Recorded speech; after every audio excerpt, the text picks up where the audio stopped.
Добрый день, дорогие друзья! Поздравляю всех вас с Великим Постом и, конечно, с праздником Торжества Православия, который мы сегодня празднуем. Очень приятно, что именно в этот день мы с вами собрались и будем говорить о вопросах воспитания. Моя задача немножечко сравнить вопросы воспитания в XIX и XXI веке. Мы упустим XX век, но коротенько в начале, в самом я скажу вам о том, какая была вообще ситуация в XIX веке, чем запомнился нам XIX век и что мы имеем в XXI веке для того, чтобы понять краткую характеристику эпохи и сравнить, что вообще происходит в политических событиях, социальные какие-то, может быть, потрясения, образовательные процессы, наука и так далее. То есть достаточно... Я сяду. Так, коротко, и потом перейдем уже непосредственно к вопросам воспитания более предметно. Итак, XIX век, наверное, вы хорошо помните по истории и в школе, и вообще XIX век запомнился очень многими событиями. Конечно, прежде всего война 1812 года, восстание декабристов 1825 год,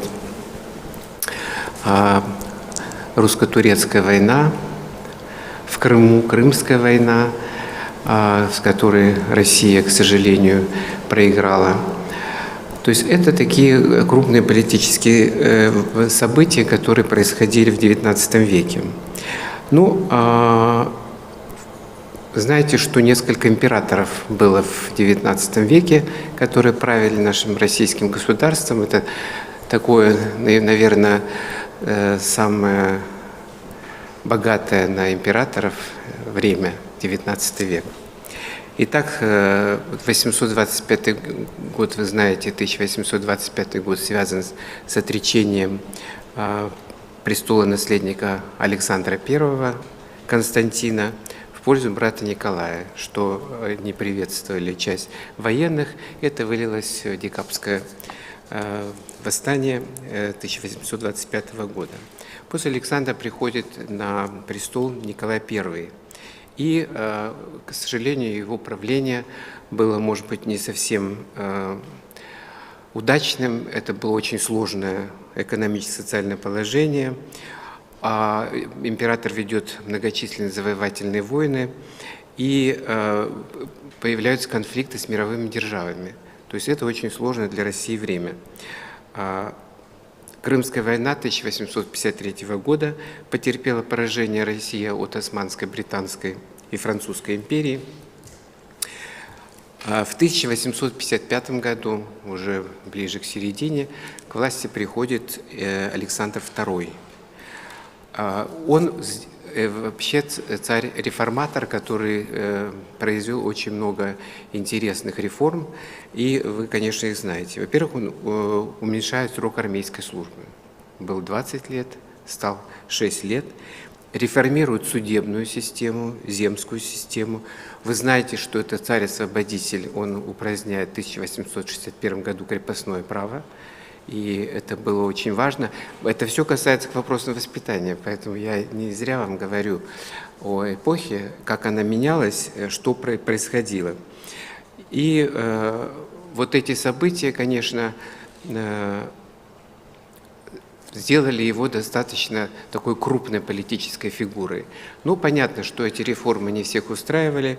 Александра II убивают, и на его место приходит Александр III. Он уменьшает количество проводимых реформ. Надо сказать, что за время его правления Россия не участвовала ни в одной войне, ни в одном конфликте, и его назвали за это царем-миротворцем Александра III. Александр III уменьшает налоги, развивает промышленность в стране, он подписывает мирный договор с Францией и присоединяет территории Средней Азии к России именно во время своего правления. Еще очень важно, что в период правления Александра III полностью Россия перестает экспортировать хлеб. То есть он благодаря назначенному министру финансов Сергею Витте, вы знаете, известный очень человек тоже. Ну и он проводит индустриализацию страны. Россия начинает подниматься экономически. После вот такой разрухи, которая была, Россия начинается экономический подъем, и в это время, в период экономического подъема, к власти приходит Николай II. Ну, Николай II император, единственный император, который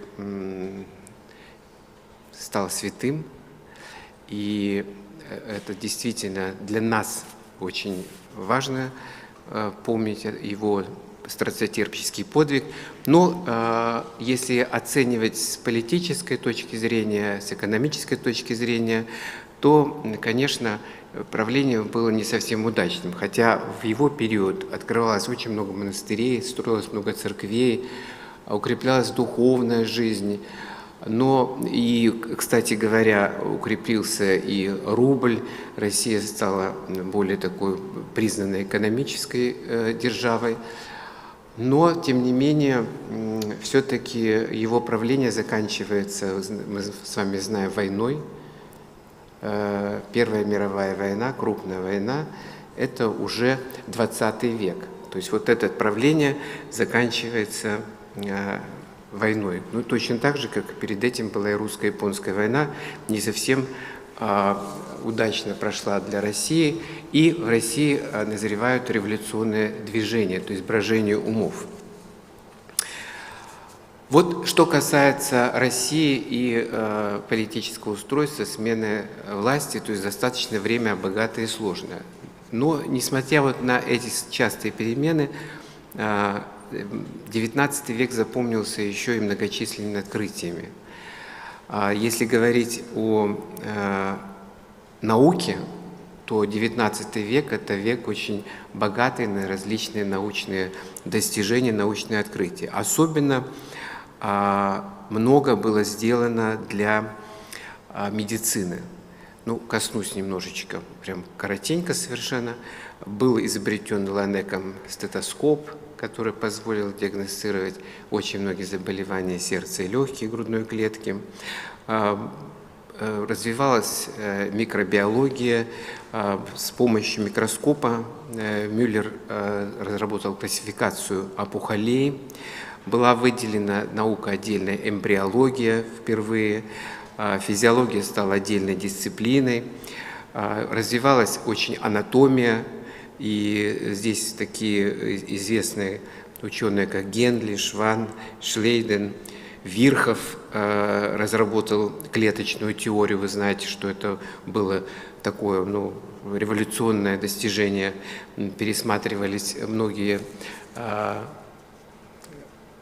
патогенезы многих заболеваний и так далее. Ну, кроме того, развивалась наука физика, математика. Появились рентгеновские аппараты, что позволило тоже делать исследования. Были исследованы многие инфекционные заболевания. Вы знаете, Роберт Кох, он изучал палочку Коха, туберкулезную палочку, да, открыл бациллу сибирской язвы, и очень многие другие изучали тоже инфекционные заболевания. Ну, в частности, была изучена проказа, она стала не таким смертельным заболеванием, уже начинали лечить ее. Бацилла брюшного тифа, возбудители дифтерии. Впервые изобретен был дифтерийный анатоксин. Представьте себе, в XIX веке против дифтерии уже могли бороться и предупреждать это тяжелейшее заболевание. Исследования были в области венерических заболеваний, были разделены заболевания на зоологические единицы, как гонорея и сифилис, если не считались одним заболеванием, вот разделили, что это два раздельных заболевания. Ну, даже вот это небольшое перечисление говорит о том, что, конечно, в XIX веке было много исследований, и надо еще добавить, что был исследован головной мозг, нервная система, психиатрия стала развиваться именно в XIX веке. То есть век таких революционных научных достижений, которые меняли вообще подходы в медицине, в науке. Надо сказать, что в XIX веке начинает расти продолжительность жизни. Благодаря тому, что были выявлены инфекционные заболевания, впервые отмечается и в России, и в Европе увеличение продолжительности жизни, что тоже очень важно, потому что с учетом этих инфекционных заболеваний изученных, были периоды, когда средняя продолжительность жизни достигала 37-35 лет, вы знаете. Ну и вот с достижением медицины увеличивается продолжительность жизни. Ну, конечно, появляется химиотерапия, да, если говорить об онкологии. Вот я больше все-таки интересуюсь медициной. Но теперь коснемся вопросов образования. Что происходит в XIX веке, что нам будет интересно, какие события происходят. 3 главные тенденции в XIX веке в вопросах образования. Значит, первое – вопросы начального образования. Вот Любовь Николаевна, да, она начала, да, как раз очень хорошо показала сельскую школу. Это уже конец XIX века, появляются сельские школы, в которых могут учиться крестьянские дети. Но начало XIX века крестьянские дети еще не могли учиться. Вы понимаете, с чем это было связано? Я не зря об этом сказал, потому что крепостное право не предусматривало обучение детей. Только после отмены крепостного права дети смогли ходить в школу. И именно вот школа Рачинского, она появляется именно в конце, после уже отмены крепостного права, появляются вот эти школы, в которых могут учиться крестьянские дети. Но мы об этом немножечко с вами поговорим. Второе – формирование инженерно-технической интеллигенции. Вот надо сказать, что открываются первые инженерные вузы в России, их открывается достаточно много, и в плане совершенствования и реформирования системы образования Россия была на одном из первых мест в мире в то время, в XIX век. Но вот это развитие, к сожалению, не делало доступным это образование для всего населения России. И вообще грамотность населения была всего 4%.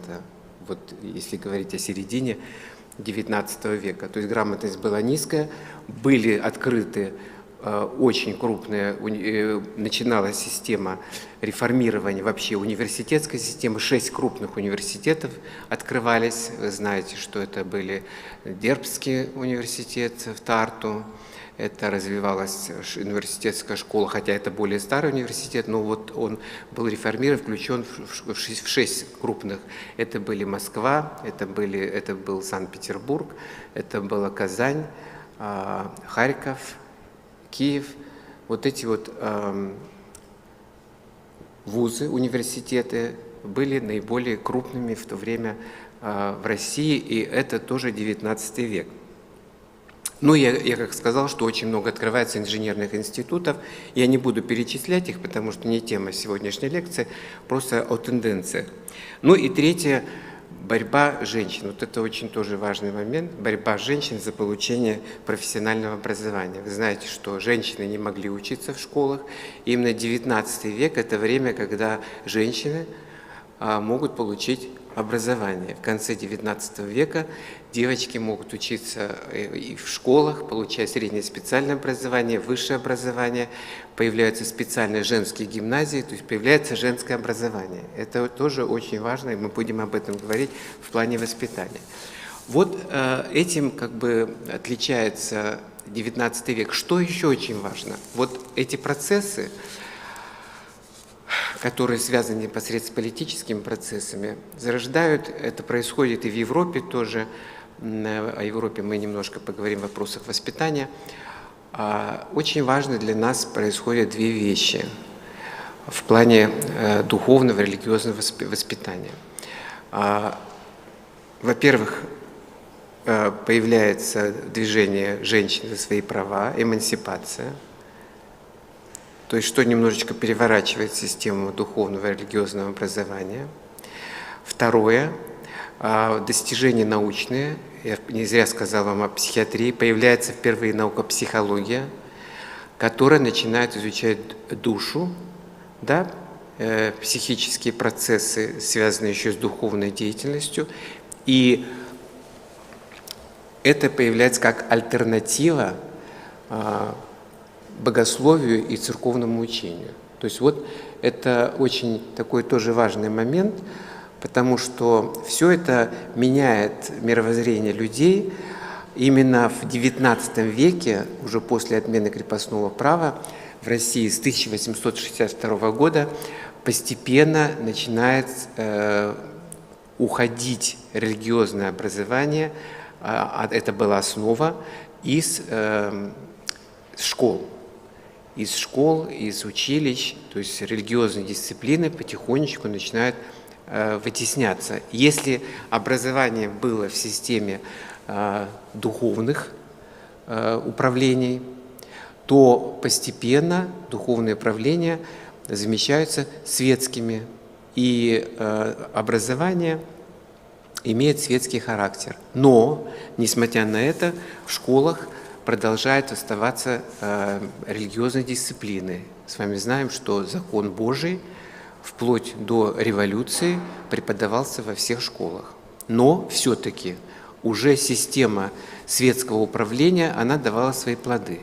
Если это было строгое духовное воспитание, то к началу XX века мы с вами видим уже брожение умов, что, конечно, выливается в Октябрьский переворот. Это было подготовлено, и вот эта система как раз светкости, то есть секуляризации такой в образовании, она дала свои плоды, стало легко влиять на людей, поэтому происходит Октябрьский переворот.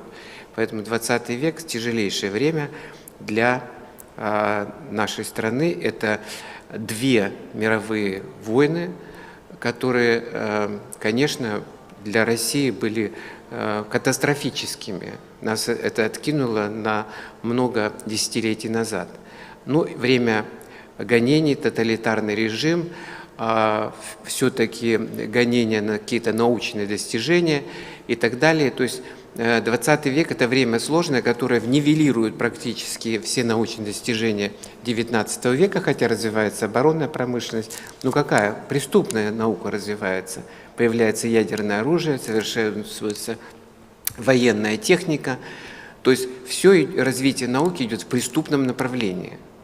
Вы понимаете, что это приводит к такому увеличению напряженности военной и появлению различных революций, которыми завершается 20 век. 20 век – это время, когда очень мало появляется, если в 19 веке появляются прекраснейшие музыкальные произведения, развивается художественное искусство, архитектура потрясающая 19 века, то 20 век практически ничего не дает. Идет унификация, урбанизация, то есть население переезжает из сельской местности в город, и в результате 20 век не дает нам особых никаких достижений. Не музыкальных, но мы можем сказать, что, конечно, что там в нашей стране можно сказать Шостаковича, Рахманинова, это все-таки уже 20 век, но это все-таки воспитанники 19 века. То есть получившие еще образование в XIX веке. Они как бы еще переходят в 20 век, а сам 20 век не дает ни выдающихся композиторов, ни каких-то известных писателей. То есть они очень быстро приходят, уходят. То есть такая наука, то есть время такое пустых реформ. Ну и надо сказать, что если переходить уже к характеристике 21 века, то 21 век, кроме политических потрясений и войн, нам ничего вообще не дает. Все научные открытия последние были сделаны в 20 веке.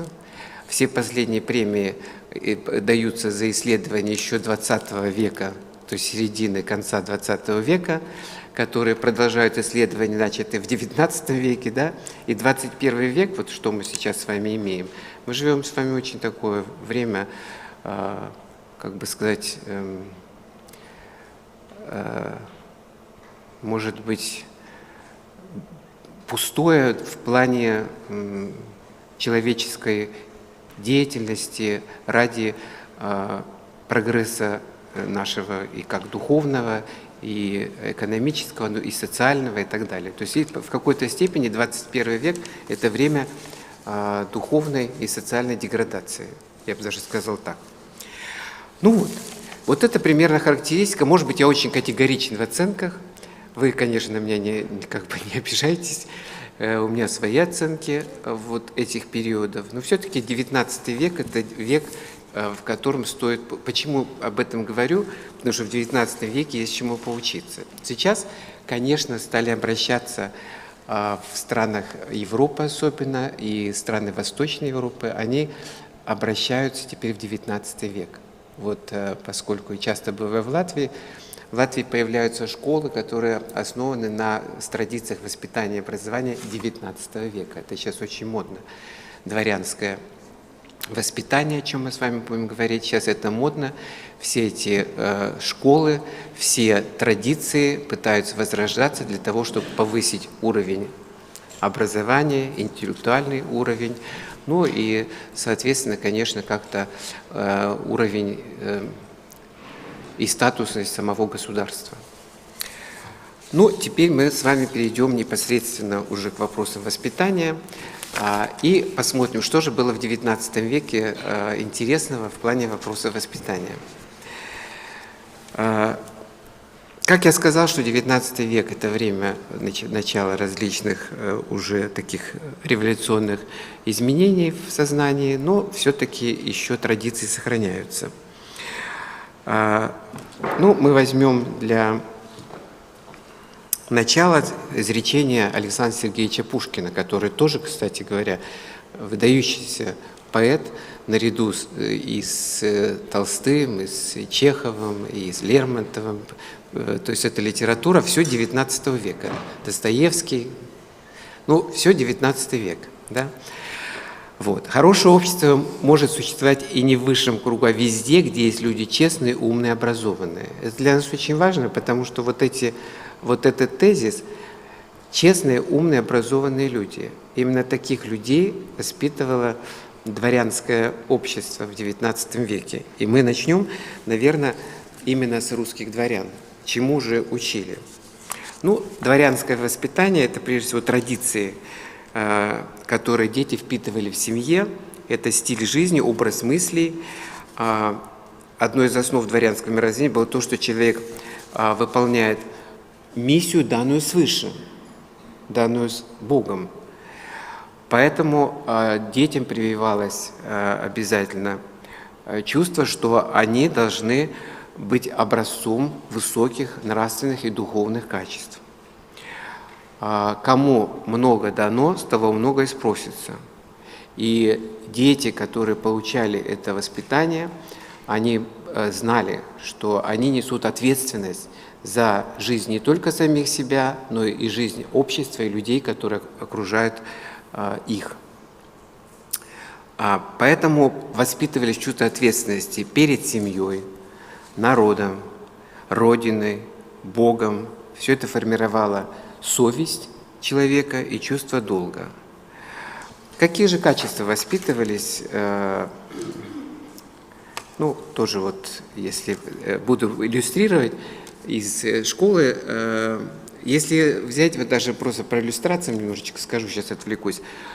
Надо сказать, что вот если взять фотографии XIX века, то трудно отличить, где они сделаны. Примерно одинаково были дворянское воспитание, школы, училища, которые были в Западной Европе, скажем, Франция взять, или Англия, или уже Новая Америка, которая тоже начинала там уже систему образования, российские.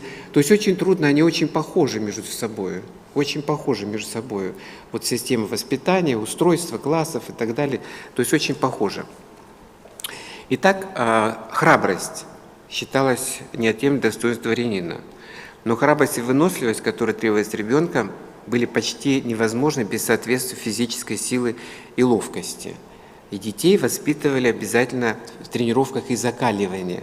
Это было очень важно. Но это отличается от современных занятий физкультурой, потому что в то время физические нагрузки и закаливания формировали личность. Если сейчас мы говорим о физическом здоровье, и, как правило, люди заботятся о совершенстве своего тела, если вы обратите внимание, то все худеют, делают пластические операции, делают формы. Если мы посмотрим фитнес-центры, то специальное питание делает таких Гераклов из мужчин.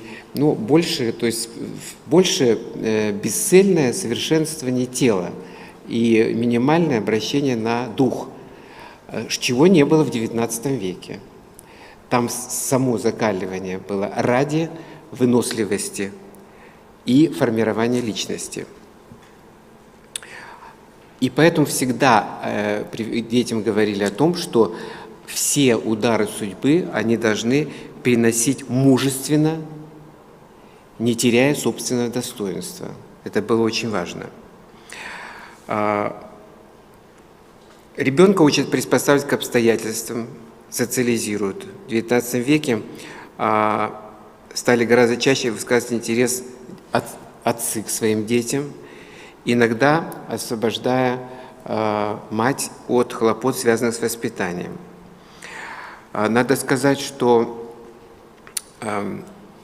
сегодняшний подход к детям очень мягкий по сравнению с воспитанием XIX века. Методы, конечно, преображались, но воспитание детей было достаточно жестким. Я вам буду сейчас об этом говорить. Жизнь детей была под полным контролем родителей и школьных воспитателей. Вы знаете, что было домашнее воспитание и было воспитание школьное. Детей держали в узде, не было никакого демократичного подхода к обучению детей. То есть ребенка должны были обучить определенному набору знаний, навыков, действий, а потом ему давалась свобода выбора. Мы сейчас немножечко наоборот детей воспитываем, даем какую-то свободу выбора, хотя ребенок ничего не может выбирать. А потом начинаем его ограничивать, но уже поздно. Поэтому вот именно правильная жесткая система, структурное воспитание, она как раз давала набор знаний, которые потом ребенок мог трансформировать, получая уже свободу каких-то действий. Возраст учащихся тоже отличался от нынешнего. В наши дни детей отправляют на учебу 6-7 лет, как вы знаете, и до 16-17 лет учатся. 200 лет назад первый класс начался в 12 лет. И школу ученик заканчивал в 22 года почти. То есть очень долго дети учились. Пушкин писал тоже вот про воспитание в то время, вот оценивая физические нагрузки и строгость. Чему учится дворянство? Независимости, храбрости, благородству. Несут ли сие качества природные, задает он вопрос. Так, но образ жизни может их развить, усилить или задушить. Очень образное сравнение как раз и необходимости этого воспитания.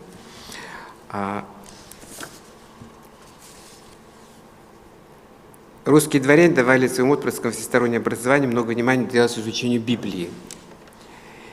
Также развивались такие качества, как благородство, честность, чувство долга, любовь к родине. Отличительными чертами были хорошие манеры, уважение к старшим, эрудированность и знание нескольких иностранных языков. Мы об этом еще с вами будем говорить. Для дворянского ребенка важен был не просто успех, признание самореализации, как в наше время, а ориентация на идеал. Если мы сейчас на ребенка нацелим на успешность, то тогда очень важен был идеал, чего сейчас не хватает. У детей наших нет идеалов, которым они могут следовать. А ребенок должен был быть смелым, честным, образованным, потому что он дворянин и должен быть именно таким. Сейчас родители объясняют детям, что все это важно только для того, чтобы достичь успеха, славы, уважения и процветания. А тогда это было образом жизни и мыслей. Дворянин должен был быть образованным для того, чтобы помогать в управлении государством. Надо сказать, что вот опять-таки, если говорить о том, что вот успешность, карьера, которым сейчас много уделяется внимания, говорить о 21 веке, то тогда дворян никогда не воспитывали до достижения высшей карьеры. А вот есть книга такая, как воспитывали русских дворян. И там написано, что мальчик к маме подошел, говорит: мама, когда я вырасту, я хочу быть царем. Она ему говорит: ты никогда не будешь царем, но у тебя возможность есть ему помогать. То есть очень важно. Мы же ставим для ребенка совершенно недостижимые ориентиры, и потом это приводит, конечно, к психическому срыву, это приводит к различным психическим расстройствам у детей, ну и, конечно, может быть такая социальная дезориентация немножечко ребенка. Он теряет ориентиры, ценности и не понимает, что есть тот предел, которого он может достичь. Вот это четко воспитывалось дворяна, четко тот потолок, которого он может достичь. Если говорить о физических наказаниях, в XIX веке были распространены физические наказания. Детей ставили на горох, пороли розгами, это было в порядке вещей, практики воспитания. Также не было современного понимания прав ребенка на свободу, счастливое, спокойное детство, безопасность, самовыражение. Ну, вы знаете, что ювенальная юстиция, 21 век, защита прав детей – это плоды современного общества. А Наталья Гончарова в своих воспоминаниях пишет: Пушкин был строгий отец, фаворитом его был сын, а с дочерью Машей, большой крикуней, часто и прилежно употреблял розгу. При воспитании детей для родителей и воспитателей было важно отшлифовать личность ребенка по определенному образцу. Вот о чем я с вами говорил. Вот та жесткая система, в которой воспитывался ребенок. И родители специально не старались раскрыть индивидуальность ребенка. Вот мы сейчас пытаемся, да, здесь дети у нас одаренные, неодаренные дети. То есть какая глупость, они все дети одаренные. Просто им надо дать определенный уровень знаний, а потом уже можно развиваться индивидуально. А у нас сейчас пытаются современные родители индивидуальность развить у ребенка. Ребенок вырастает эгоистом, и затем он не может приспособиться просто к жизни. У него нет, он считает, что он одаренный, что он особенный, и он не может приспособиться, его не понимают в жизни, его не любят. И это приводит опять-таки тоже к, ну, скажем так, может быть, и криминализации даже в какой-то степени современных детей. Не видя выхода от такой одаренности, они зачастую сбиваются с правильного пути. Что говорить о воспитании учеников? Ну вот тут хороший пример такой, иллюстрация. Бабушка так от души шлепает. Сейчас скажу, что это насилие домашнее, да? Вот попробуй так, накажи ребенка. Что?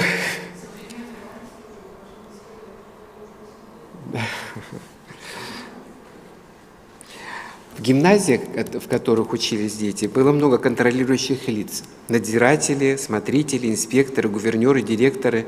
То есть это все люди, которые строго следили за ребенком и не допускали малейшего отклонения ученика от заданной нормы. Наблюдение длилось до выпуска из гимназии. Прав было очень мало, заметьте, но обязанностей хватало с лихвой.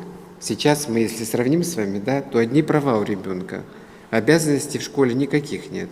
То есть они все могут делать. И снимать учителя на мобильный телефон, и писать, и звонить по телефону доверия, жаловаться на учителя. А раньше этого не было. Дети должны были обязательно посещать богослужения. Гулять разрешалось только в определенное время. Любые задержки и невыполнение правил приводили к наказаниям, часто телесного характера. Запрет на личные вещи касались тоже всех аспектов жизни.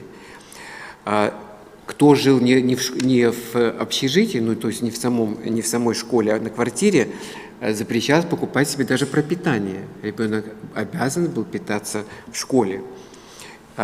невозможно было иметь личные вещи и деньги, а если средства у ребенка имелись, которые давали ему родители, то они хранились в кабинетах надзирателей и тратились только с их разрешения.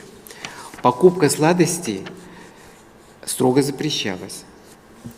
Однако, конечно, дети тоже, как и современные, немножко обманывали, покупали вкусности, но это все строго очень наказывалось. Письма тоже подвергались цензуре. Они должны были письма, которые пишут своим родителям, кому-то представлять смотрителю, который мог прочитать это письмо и его проинспектировать, правильно ли он пишет. Детям даже в неучебное время тоже строго контролировалось. Детям не разрешалось ходить на вечера маскарадов, посещать бильярдные, какие-то веселительные заведения. Походы в театры тоже контролировались, потому что дети могли посещать только те спектакли и пьесы, которые были полезными для них с точки зрения дирекции учебного заведения. Литература тоже подбиралась. Вот если мы вспомним с вами, да, даже наше советское время, то есть нам давали список литературы на лето, да, что нам нужно было почитать. Сейчас же такого списка нет жесткого, как мы получали, и мы должны были с вами перечитать эту литературу для того, чтобы потом как-то отчитаться уже в учебном году. Какой внешний вид? Вообще внешний вид тоже очень строго контролировался, и поэтому дети были похожи все друг на друга, что тоже было очень важно. То есть вы знаете, что форма походила на военный мундир, вот, и были у мальчиков фуражечки, эмблемки, пуговицы. Вот этим они отличались от других учебных заведений. Вот этими эмблемами, пуговками, может быть, каким-то головным убором. Обязательно должен был быть портфель, он не мог ходить с незастегнутым воротником и так далее. И, конечно, все это оценивалось в поведении, оценки за которые тоже выставлялись. Какие были обязанности учеников? Ну, пожалуйста, посмотрите. Носить скромную прическу. Встречая преподавателя или кого-либо вышестоящий ученик, обязан снять головной убор и отдать честь. Соблюдать порядок и приличное поведение в общественных местах. Замечательно, совершенно, правило, да? Что запрещалось? Смотрите, носить любые украшения и оружие. Даже тогда уже про оружие, представляете, тоже. Но тогда не было такого обращения, конечно, с оружием. А офицеры же все ходили с оружием. А они же готовились потом в офицерские школы, в офицерские училища. Мы дальше об этом немножко скажем. Ходить в неопрятной форме запрещалось, не застегнуты гимнастерки, курить и распивать алкогольные напитки, посещать разного рода увеселительные заведения. Нарушение запретов несоблюдения обязанностей приводило ко всяческим наказаниям, начиная от общественно полезных работ и лишения еды, заканчивая телесными наказаниями. Представляете, как жестко было, как жестко детей воспитывали. Если говорить про учебный план молодого дворянина, как я уже говорил вам про языки, да, что он был намного насыщеннее девочек, которые позднее уже присоединяются к воспитанию. Значит, были обязательно латынь и греческий язык, французский язык, потому что вы знаете, что дворяне разговаривали на французском языке. Немецкий, английский, итальянский языки изучались. Всеобщая русская история, география, физика, астрономия, арифметика, геометрия, русская словесность, рисование, музыка. И с начала XIX века, то есть это все переходит с конца XVIII в XIX век, и помимо этого юноши начинают еще в XIX веке заниматься изучением архитектуры и искусства. Пройдя начальное обучение, которое было зачастую дома, вы знаете, что были гувернеры, которые воспитывали дома, мальчики отправлялись, если они не воспитывались в школе, в учебно-кадетские корпуса, пажеский корпус, дворянский полк, школы штабных офицеров. И военная служба, для которой готовили дворян, считалась очень престижной. Дальше уже им давалось более высокое образование и военная подготовка. Девочек туда не принимали, потому что боялись, что они примут какие-нибудь дурные привычки. Вот. Но потом уже, как мы знаем, когда появилась борьба за вот эту эмансипацию, равноправие, то в конце XIX века девочки тоже получают примерно такое же образование, появляется и женское образование. В дворянский кодекс входило понятие чести. «Береги платье снову, а честь молоду, целомудрие и милосердие». Это было одним из важных условий. Дворянская честь была главной сословной добродетелью.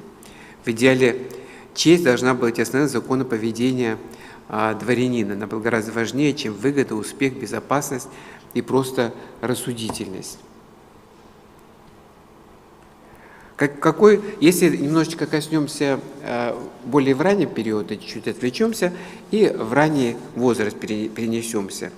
Ребенок имел тоже свой уклад и ритм, свои маленькие радости, праздники, и, конечно, огромную роль в этом играли игры. Относительно игр это были или одиночные игры, или, наоборот, коллективные игры, то есть очень много, то есть это учили ребенка общаться с друг другом и так далее, взаимному пониманию и развивать свое мышление. Девочки, которые играли в куклы, готовили к роли матери, будущей хозяйки, то мальчиков иначе готовили к военной службе. Для мальчиков какие были игрушки? Качалки, луки, стрелы, доспехи, винтовки, сабельки, солдатики, предметы спортивных игр. Помимо развлечений были еще и такие совершенно естественные занятия, простые. Например, разведение комнатных цветов, растений, уход за ними, сбор, составление гербария, вышивание цветов, бисерных цветочек композиций, зарисовки цветов, растений. И, конечно, вот такое воспитание, оно воспитывало в ребенке и художественный вкус, ну и учило ребенка в быту уметь делать все. То есть благодаря этим занятиям. У них были маленькие свои хозяйства или садики, в которых они занимались. Ну и прививался, естественно, конечно, любовь к труду.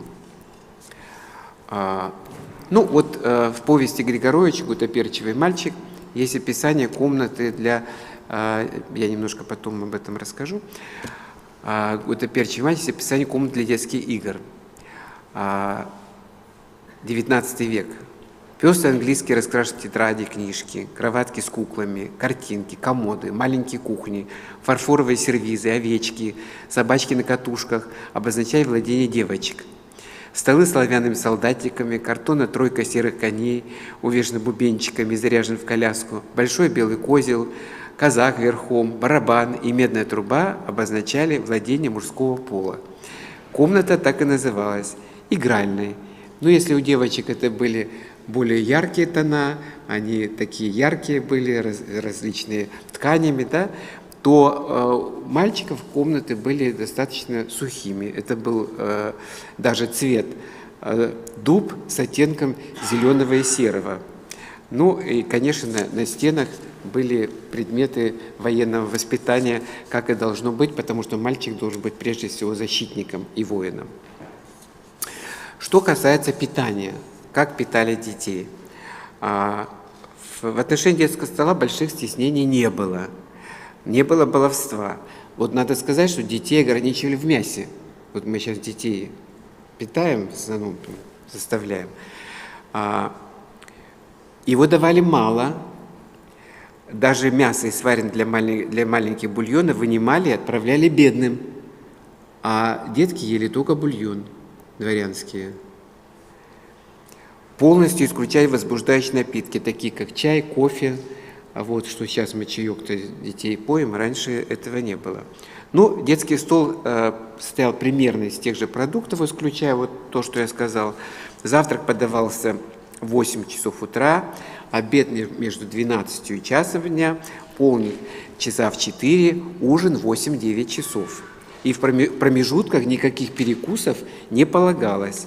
То есть перехватывать кусочки какие-то детям категорически запрещалось.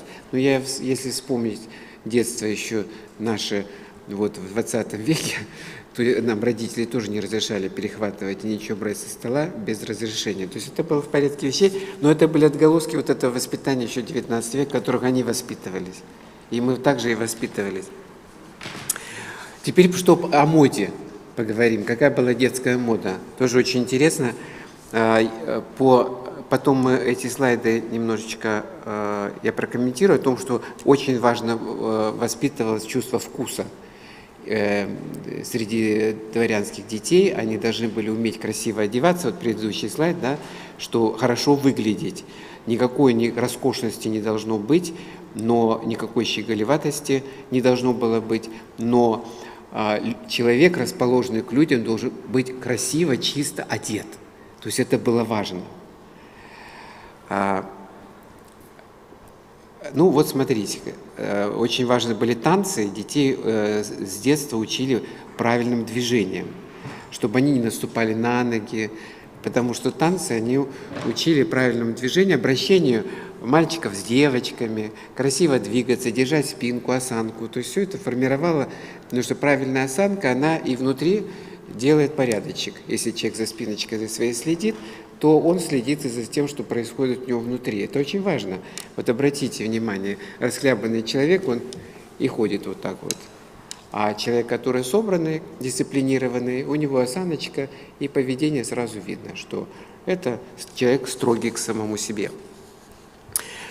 В XIX веке трудно было определить, кто перед вами, мальчик или девочка, маленькие дети. Почему? Потому что стригли всех коротко, девочек и мальчиков.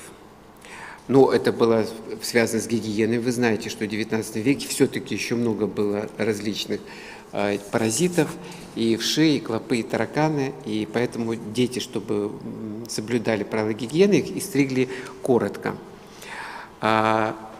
Носили в основном платьички. Платьички носили и мальчики, и девочки. И это были ткани в основном домашние, натуральные ткани, холстинки, китайки, домотканное сукно, а платье из покупного ситца предназначалось для воскресных праздничных дней, и лишь для самых торжеств большинства всех гостей шили нарядное платье или костюмчик уже позже. Это мы с вами так. Ну вот смотрите, это детская комната, тоже очень, сразу видно, что вот здесь у мальчика уголочек с лошадкой, ну и девочка, соответственно, занимается своими игрушками. Вот как Феликс Юсупов пишет в мемуарах. «Нося меня, матушка ожидала дочек, и детское приданое шили розовое. Мною матушка была разочарована, и, чтобы утешиться, до 5 лет одевала меня девочкой. Я не огорчался, а даже напротив гордился. Прочитав вот эти строчки, да, можно возмутиться, сказать, что тут одевают мальчика с девочкой. Но ведь в то время одевали всех так. Если вспомнить даже цесаревичей, цесаревич Алексей, он же тоже в платьишко одевался. Если посмотреть, то они одевались в платьишки. Вот смотрите, какие кафтанчики носили мальчики в школе, да, похожие на платьишко. Позже им одевали уже брючки. В платьях мальчишки не чувствовали себя ущербно или неприлично, так все ходили так. Нас с вами не смущает же сегодня девочки в брюках, правильно? Поэтому тогда платья были совершенно нормальными. И малыши с нетерпением ждали, когда им позволят носить брюки, потому что как только мальчику одевали брюки, значит, он считался взрослым. Это был разный возраст. То есть даже был праздник такой специальный, когда мальчишки дарили брюки, он переодевался, значит, у него начиналось отрочество. Ну и вот в странах Западной Европы мальчики носили платья до 4-8 лет. У нас была еще такая длинная русская рубаха носили в России, вы знаете, которую надевали поверх длинных шаровар, брюк, колен. Такую одежду мальчики носили до 2-5 лет у нас в России. После Первой мировой войны, вот что значит 20 век, одежда меняется, платья встречаются реже и остаются только у младенца в виде крестильной рубашки. все, платьишко уходит в прошлое. Ну вот смотрите, какие симпатичные платьишки носили в то время детки. Но постепенно вот все это вот умиление такое, да, с этими детками, с этими игровыми комнатами, одеждой, приятно все. Но постепенно, к концу XIX века, вот это почитание взрослых, умение нравиться, говорить родителям на «вы» постепенно уходит. Да. Слушайте, вы мне скажите, когда мне закончить? Я ведь разговорю сейчас. Да? Ну, вы только скажите, если я что-то не то говорю, вы мне остановите. Потому что я тут увлекусь сейчас и буду вам рассказывать до вечера. То есть раньше же дети говорили на «вы», потом постепенно к концу XIX века начинают дети говорить родителям на «ты». Вот тоже это либеральные идеи, которые вот так вот витают уже в конце XIX века, готовят нас к этим революциям, потрясениям, вот это отношение к старшим, к родителям, отношение на «ты». Ну, девочки отдергивали руку, если им целовали, то есть им было смешно уже, когда целуют руку, а раньше это было принято, то есть женщине обязательно поцеловать руку, скажем, да, как знак особого почитания. Все это к концу XIX века, начало XX века, все это уходит. И вы знаете, к чему приходит в 21 веке, что теперь нельзя писать мужчина или женщина. То есть уже пишут, даже про родителей, папа и мама не пишут, да, сейчас в свидетельствах о рождении, а первый родитель и второй родитель. Представляете, что в Западной Европе сейчас делается? То есть даже половую принадлежность сейчас полностью убирают. Если раньше такое почитание было, да, почитание мамы, почитание женщины, да, то есть она как слабая была, то есть обязательно мужчина как защитник, женщина как мать. Сейчас это полностью стирается в Западной Европе, полностью нивелируются вот различия, половые различия, полностью нивелируются в Западной Европе. Ну, слава Богу, у нас пока этого еще нет, но надеюсь, что, может быть, да, надеюсь, что мы все-таки не доживем до этого. Ну вот по отношению, вот что было в 19, как относились? Было правило: относись к другим так, как хотелось бы, чтобы относились к тебе, правило. Ну, мы с вами, если вспомним Евангелие, то, в принципе, это по Евангелию, да? «Во всем, как хотите, чтобы с вами поступали люди, так поступайте вы с ними, ибо в этом законы пророки». Евангелие от Матфея, 7 глава, 12 стих. Ну, можно прийти к выводу, если подводить итоги воспитания дворянских детей, то это патриархальный устой общества. Целями воспитания было формирование в ребенке качеств верноподданного, доблестного служителя Отечества, светского человека, носителя благородных традиций. Мужчина должен обладать мужественностью, не показывать свой страх, быть обходительным, вежливым, блюсти строгие моральные правила, следить, чтобы под таким принципом жила его семья, что очень важно. Женщина должна была служить семье, а в обществе вести себя безупречно, являться объектом гордости для своих родителей, супруга, его семьи и детей. Образец женщина. Ну и, конечно, полученные вот эти навыки, они использовались в светской жизни, вежливое чувство такта, умение поддержать разговор на разные темы. Это считалось светским этикетом, это обязательно должен был уметь каждый дворянин. Что сейчас, к сожалению, у наших современных детей встречается крайне редко. Они не знают, как себя вести, в высшем обществе, зачастую не знают, куда руки положить, приходя на какое-то общественное мероприятие, то есть не знают, как одеться на определенное мероприятие. К сожалению, вот это не воспитывается. Дворяне должны были обладать обширными практическими знаниями, необходимыми для будущей службы. И, конечно, все это требовало, что я вам говорил, это требовало длительного, тщательного и качественного воспитания, как грамотности и образованности, потому что этих качеств нужно было достичь огромным трудом воспитателей, педагогов, гувернеров и родителей, которые вкладывали в ребенка очень много. Как шел процесс в крестьянских семьях? Мы говорили с вами, видите, как они ухаживали друг за другом? Пожалуйста, шнурочек у мальчика за шнурок, ничего, служит другому, ничего в этом такого нет. Ну, конечно, христианская семья в России была хранительницей народных традиций. И она оставалась, конечно, верной воспитанию. Это уникальный организм, где детей воспитывали без посторонней помощи, опираясь на неписанный свод законов, простых, удивительно мудрых. Так из века в века переходили эти правила. Конечно, основу детского питания составляло материнское молоко, и примерно полгода Кроха получал первый прикорм в виде молочной гречневой каши, а в год требовал похлебку.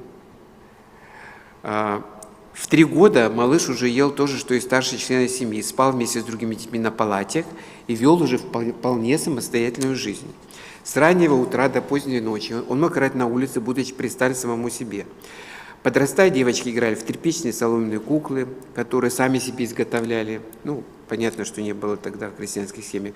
Мальчики играли в мяч или лошадку, в роли которой выступала обычная палка.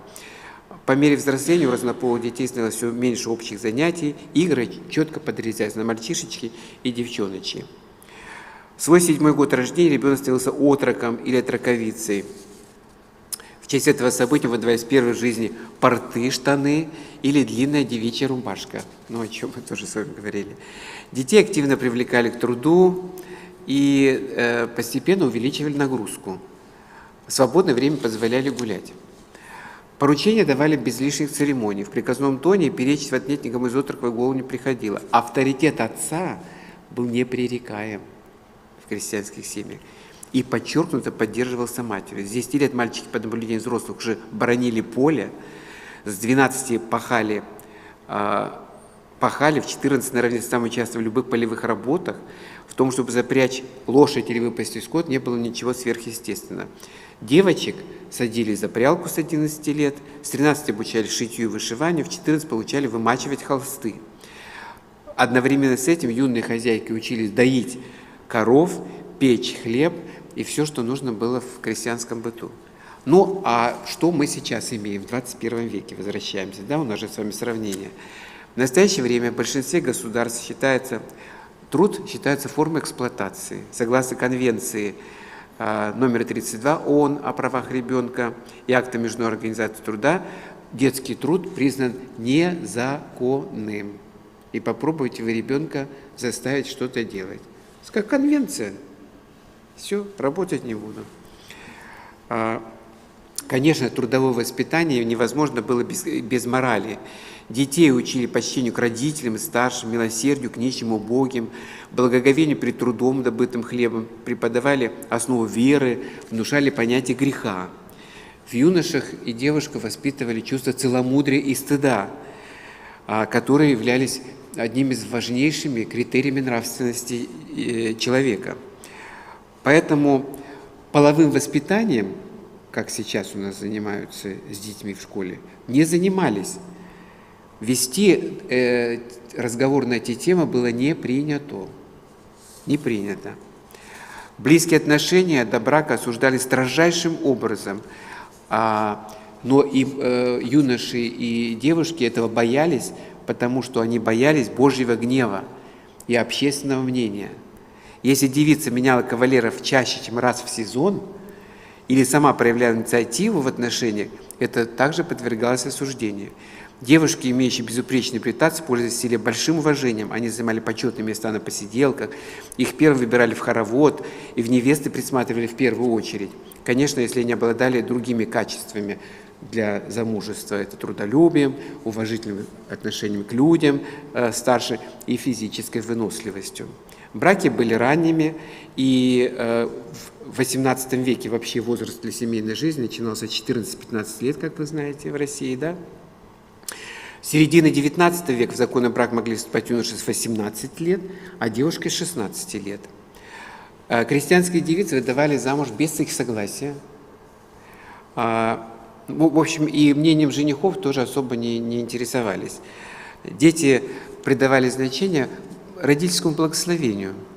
Вот сказали им, надо жениться, и он спокойно выполнял. Попробуйте сейчас детям сказать, да? Вот мы говорили про образование. До XVIII века у крестьян не было шансов на образование. Даже в период правления Петра I, когда открывались новые школы, знаете, что Петр I проводил реформы образовательные, но это была другая эпоха, не тема нашего сегодняшнего с вами разговора. Крестьянским детям был вход закрыт в эти школы.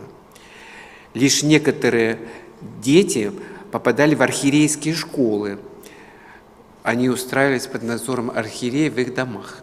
И вот такие школы архиерейские, как, ну, скажем, епископ, архиепископ, митрополит, и вот туда детей отдавали, туда могли попасть крестьянские дети и получить образование. Ситуация стала меняться в 1804 году. Был издан указ об учебных заведениях, целая из которых все школы объявлялись бессословными, доступными, бесплатными, хотя детей крепостных не принимали. То есть мы с вами об этом уже вначале говорили, что до 1862 года крестьянские дети практически не имели возможности обучаться. В XIX веке получают широкое распространение церковно-приходские школы, и появляются так называемые школы грамотности, которые организуются прямо в некоторых крестьянских избах, и какие-нибудь заезжие грамотеи, учителя, проводили там занятия.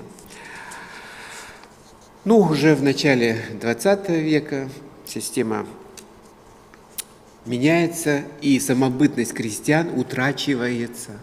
Вот это вот воспитание крестьянское, основанное на целомудрии и трудолюбии, оно уходит в прошлое.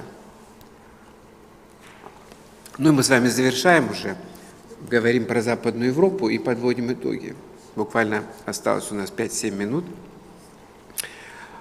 В Западной Европе, конечно, тоже вопросам воспитания уделялось большое внимание. И если говорить о примерах некоторых западных стран, ну, например,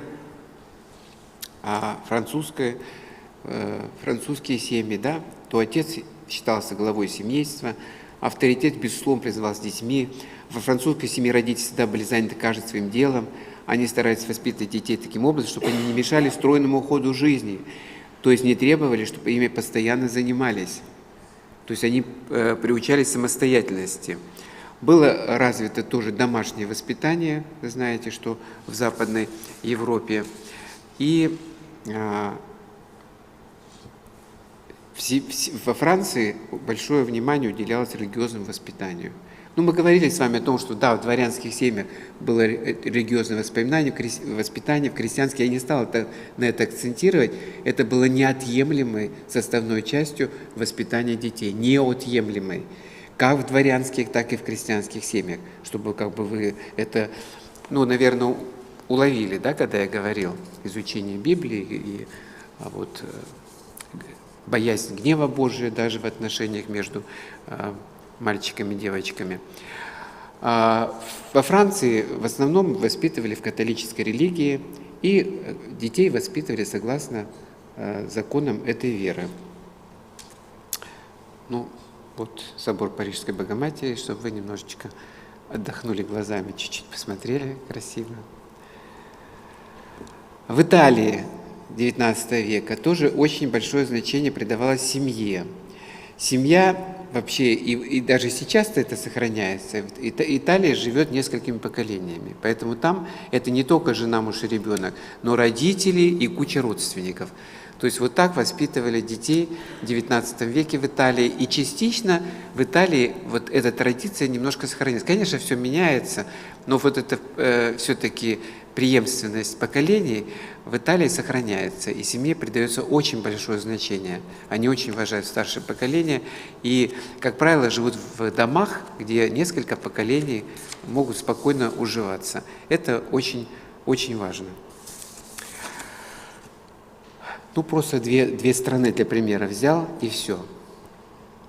Ну, вот примеры воспитания из Западной Европы, да, почитание бабушки с дедушкой, как они с внучкой и воспитывают ее, и заставляют читать, и в то же время и домашнее хозяйство нужно вести. Ну и вот такие семьи, которых мальчика воспитывали военными, вот приятно посмотреть на такую семью, которая все готовятся к военной службе. Замечательная семейная фотография. Ну, просто сердце радуется. Итак, мы с вами можем сравнить цели воспитания детей в 19-21 веках. Ну, я пытался проводить сравнение, вот как бы проводить такую параллель. Мы 20 век, как я сказал, что упускаем, потому что 20 век это провально в плане воспитания. Я имею в виду, что вот эти постоянные войны и революции, они, конечно, наложили свой отпечаток на воспитание, и мы этого вопроса с вами не коснулись, но вот эта беспризорность, которая появилась в России в 20 веке, она, конечно, была связана ведь тем, что еще упразднили строгую регистрацию семей в церкви. То есть от церкви была забрана обязанность регистрировать браки. Раньше браки регистрировались только церковью в России. Да? Как только декрет вышел, отделение церкви от государства, государство взяло на себя право регистрировать браки. Что оно сделало? Оно сделало свободными браки. Можно было иметь нескольких жен, можно было меняться мужьями, женами, можно было сегодня жить в одной семье, завтра в другой семье. Считалось, что это свобода. То есть они ушли от этих традиций. И в результате что появилось? Родители занимаются сами собой, появились беспризорники. И вот эта беспризорность как раз и порождена неразумным отношением к семье. Был разрушен институт семьи. Вот власть советская, первое, что сделала, она разрушила институт семьи, потому что вот на этих разнузданных нравах, на распущенности легче было управлять человеком, а дети, которые попадали вот в эти колонии для беспризорных и так далее, они воспитывались в жестком, они были очень эгоистичными, агрессивными, и, конечно, никакой любви, там, никакой нормальной семье речи не было. То есть вот порождение Октябрьского переворота. Что сделала с семьей наша Октябрьская революция? Это просто было преступление, которое было сделано. Потом преодолеть это все было очень сложно. Были, знаете, потом разрешены аборты, потом их стали запрещать. Но было уже поздно что-либо делать. Все, вкусили свободы все, и мы сейчас это все с вами пожинаем. Вот эти плоды свободы в семейных отношениях. Поэтому такое большое количество разводов, большое количество неполных семей, большое количество детских домов. Но это все еще вот отголоски того страшного времени, которое мы с вами прошли в 20 веке. Что-то изменить мы можем только, если мы сейчас с вами вернемся к традициям XIX века. И вот именно туда мы обращаем свои взоры, потому что вот говорила нам Любовь Николаевна о педагогах, которые были в то время, в XIX веке, замечательные русские педагоги, русская классическая педагогика, которая воспитывала замечательных граждан нашего Отечества, замечательная система педагогическая. Но это было все разрушено, и XX век, кроме Макаренко, наверное, да, уже не дает никаких... Да, сейчас появляются, конец 20 века, сейчас появляются хорошие, даже церковные педагоги хорошие, которые пишут большие труды, и это помогает нам сейчас как-то внедрять эти принципы воспитания. Но 20 век сыграл очень такую роль негативную в отношении к семье и воспитанию детей. Дай Бог нам это все преодолеть. Но вот что мы можем сравнить, теперь подведем итоги. Да? Что воспитывалось в XIX веке, о чем я вам говорил? Храбрость и выносливость. Да? 21 век. Стремление уйти от ответственности и заботы о красоте тела. 19 век. Честь, милосердие и целомудрие. 21 век.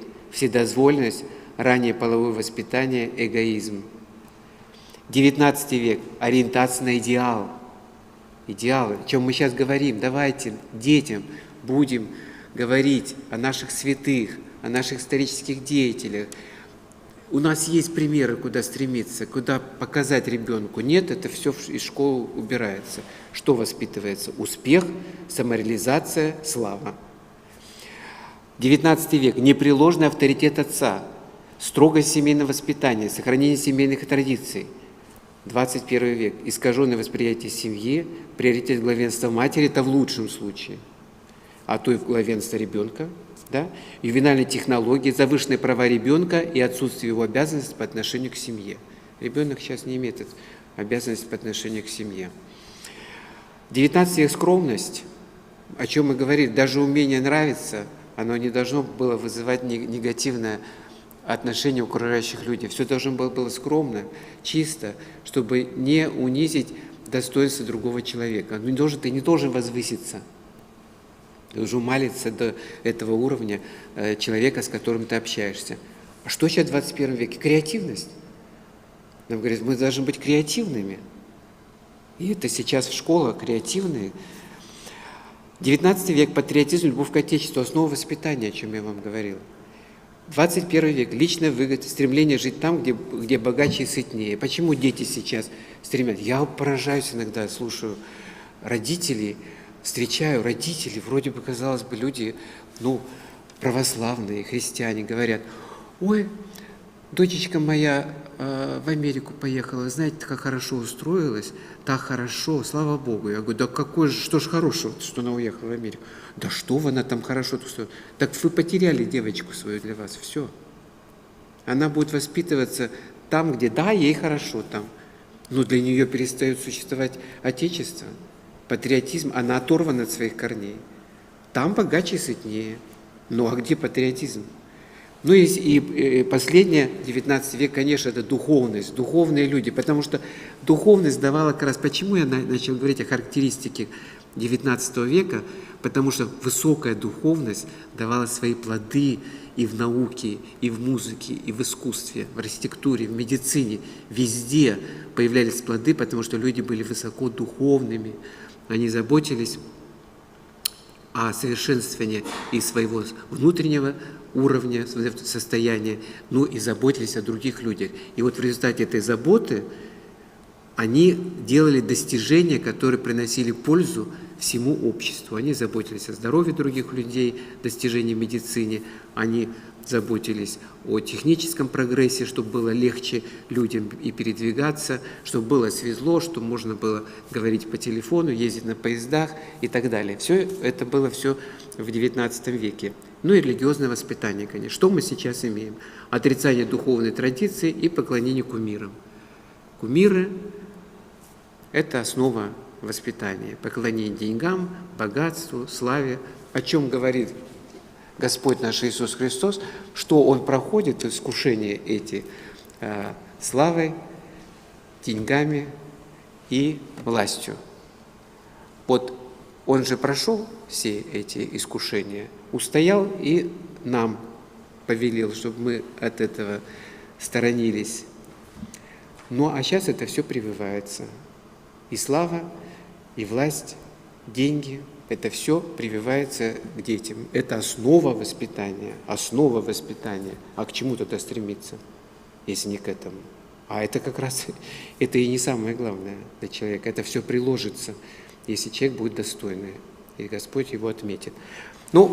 Дорогие мои, то, что я вам хотел сказать. Завершить задаемся вопросом.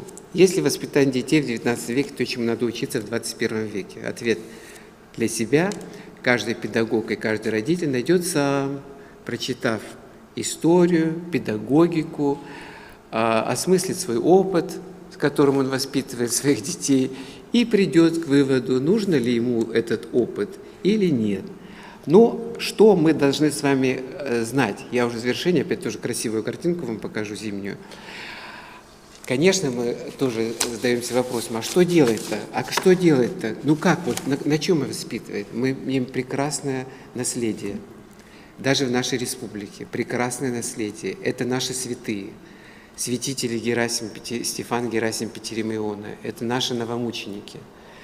Примеры для подражания. Это наши известные и ученые, и даже государственные деятели, на которых можно ориентироваться, замечательные жития, которые сейчас смотришь, читаешь книги даже о тех, кто жили и в начале XX века, семьи, которые были купцы, которые жили в XIX веке, которые сформировали облик Уссурийска красивого, это же все можно брать. Ну и, конечно, наше духовное наследие, наш замечательный монастырь. Посмотрите, мы обладаем просто бесценным сокровищем. Уссурийский Михаилоархангельский мужской монастырь, который был основан Стефаном Пермским.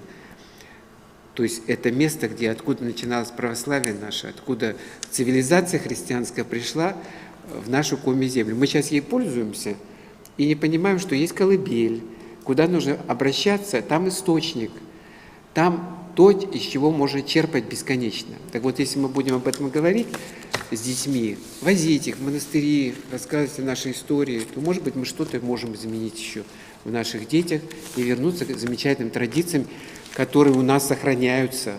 Сохраняются, у нас много что сохраняется, просто надо чуть-чуть приложить усилия и вектор немножко нашего воспитания чуть-чуть сместить в сторону наших богатых, исторических, православных традиций.